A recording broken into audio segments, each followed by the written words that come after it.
surgery for the turf toe injury from the first half of Sunday's game against the Jaguars and will miss a minimum of 3 months. Jake Browning is expected to start in his place. However, Rich Eisen isn't losing hope for Cincy just because Burrow is sidelined. I don't think the season's over. I think Jake Browning is better than maybe a third of the starter. How does that sound? Oh, really? Yeah. That's a bold statement, Richard. I think Jake Browning is that good. Can we go through the list? I think Jake Browning. I don't want to do that. I think Jake Browning is the best backup quarterback in the NFL, and that's why I don't even think they should call Atlanta right now. Mad Dog, will the Bengals compete for the playoffs without Joe Burrow? Well, here's what you do with the Bengals. Their schedule, as my little facts and figures book, thank you, Roger Goodell. Let me look it up. Go ahead. It's very hard. Next 3 weeks, they play Minnesota, Green Bay, and they play Minnesota, Detroit, and Denver. They're right out of the gate. But look at the last 3 games of the season, Marcus. Give him the last 3 games. I'll talk, and then you look that up. Last 3 games of the season. Cincinnati's last, and let's assume he plays. Okay. Because that's December 21st. Give him the last 3. They had Buffalo. No, the week before, the last week after that. Oh, I'm on Cleveland. I'm tripping. Oh, jeez. Come on. Go ahead, man. Marcus. Go ahead. Marcus, this is a talk show, okay? I'm not interested in the volleyball right now. Let's do a halfway You distance. just introduced me to the damn book, dog. Oh, my God. We're breaking rules. Wait, what are you doing here? I'm gonna let them Go break ahead, the rules. Anyway, Go ahead. I do think Browning's better than you think he is. He did a nice job last week with the 92-yard drive late in the game when they came back and beat Jacksonville. And the last 3 games. Give me the last 3 games. Miami, Arizona, Cleveland. You telling me you can't be 7-7?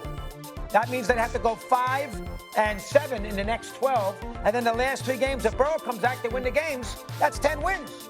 10 wins gets them in the playoffs. And I have him at 9.5. So I'm trying to figure out how to get to 10. That gets him to 10. I was about to ask him. That's going to be my question. I do think the Bengals will be competitive. They've been used to playing without Burrow in the past. You know, A.J. McPherson a few years ago. They're used to being in this situation. Browning's played a lot.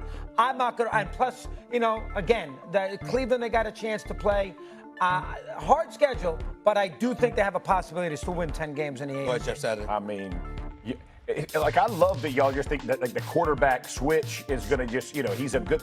I don't care how good he is. He still threw 3 interceptions, and Joe Burrow has been the most hit quarterback in the NFL. You think Browning's not going to get hit? He going to get hit.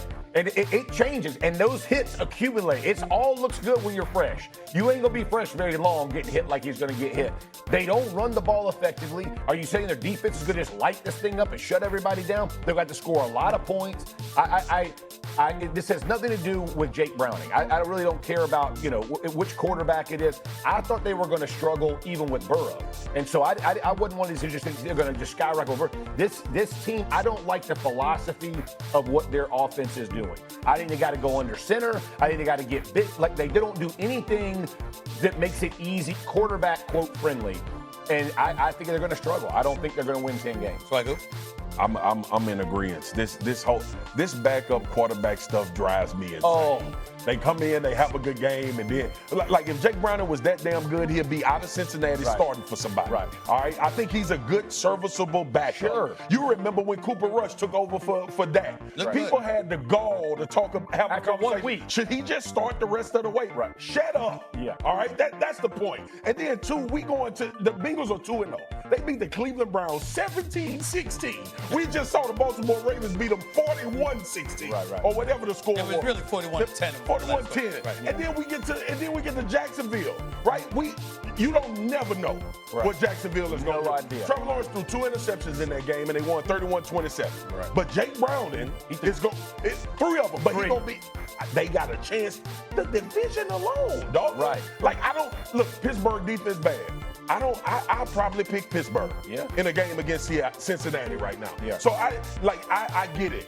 And it's such a great story. And we embellish it. This ain't Nick Foles. This ain't happening, bro. Right. And again, it was already in question with Joe Burrow. You know what does it for me?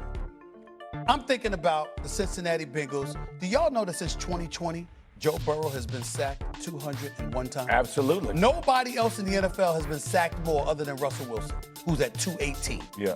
17 more sacks, Russell Wilson. No, outside of that, nobody has been sacked as much as Joe Burrow. Now, this brother's special, but he obviously is injury prone. The durability issue is a question mark for Joe Burrow, and maybe that's not the case for Jake Browning because he ain't playing enough to get hurt like that. But you know what we know about him? He's gonna get hit. Absolutely. He's going to get, playing for Cincinnati, he's going to get hit. Yes. So if the pressure that's allowed on Joe Burrow, if they didn't do a good enough job protecting Joe Burrow, what they going to do to protect Jake Brown? Right. That's how I'm looking at it. That's why I don't see it. That's the conversation we have in Stephen A. Like everybody, like Rich, who I love a lot. Rich is just looking at this through the prism of Jake Browning. Right. There is organizational problems for sure with how they run offense in Cincinnati. And we could call Joe Burrow injury prone, and this is where sometimes I get a little mad about it because that's my guy.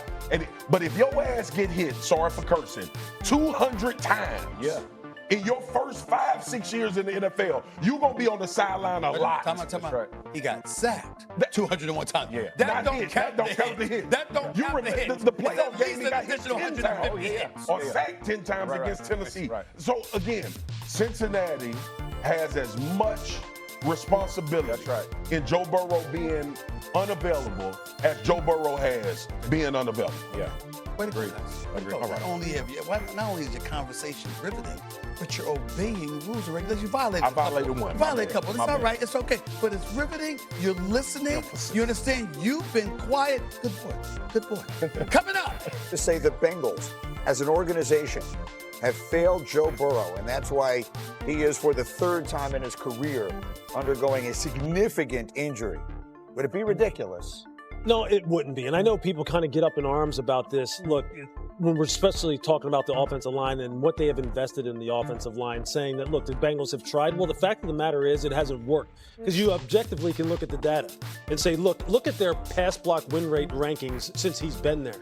It's been in the bottom of the league ever since he's been there. Correct. And that is not his fault. That is team building 101. That's their fault. That's coach's fault. That's the development process's fault. And that's why this guy, look, we see every single year he takes an absolute beating. And he continues to come back, but he takes a beating every year. And then the failures that they've had on the defensive side as far as developing top-notch talent on that side to complement the offense, how can you say otherwise?